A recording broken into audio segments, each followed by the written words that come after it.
Ce vendredi 15 novembre, soit le lendemain de l'annonce par la préfecture de l'ouverture de 550 places au titre de l'hébergement hivernal, le collectif d'associations Front contre les expulsions à Grenoble et agglomération a fait irruption dans le hall d'accueil du bâtiment de la métropole. Leur revendication, demander à la métropole qu'elle délibère afin de geler toutes les expulsions tant que toutes les personnes menacées ne seront pas relogées. En l'occurrence, que soit pris un arrêté contre les remises à la rue avec un objectif clair, 0 personne mise à la rue pendant et à la fin de la période hivernale.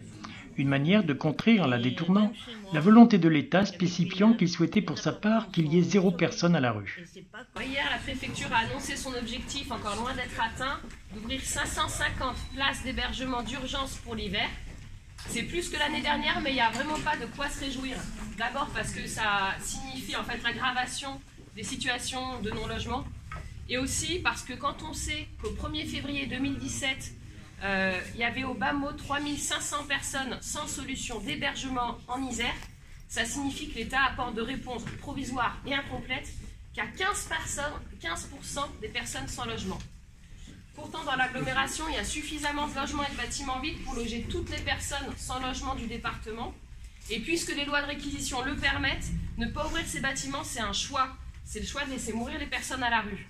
Parce qu'en hiver comme été, quelle que soit la température, la rue tue. Comme autre revendication forte portée par le collectif, la réquisition des logements vides, très nombreux selon les associations dans l'agglomération.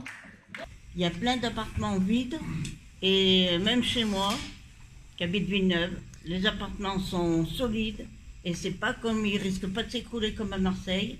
Alors je vois pas pourquoi encore on veut démolir des bâtiments comme ça. Et il n'y a pas qu'à Villeneuve qu'il y a des vides. Hein. De partout dans Grenoble, on va, ils sont tous vides. Et c'est une honte, c'est inacceptable qu'on mette des gens qui couchent dehors à l'heure actuelle. Finalement, à l'issue de cette intervention qui s'est déroulée dans le calme, une délégation a été constituée afin de rencontrer Christine Garnier, l'élue métropolitaine déléguée à l'habitat. 2 autres réunions ont également été prévues avec l'élu afin que soient examinées plus en détail les problématiques soulevées par le collectif. Il manque une personne, semble-t-il. Votre délégation est au complet. Mélanie, on parle de Mélanie. Non. Mélanie. Si tu parles bien et si tu parles pas, ça reste écrit.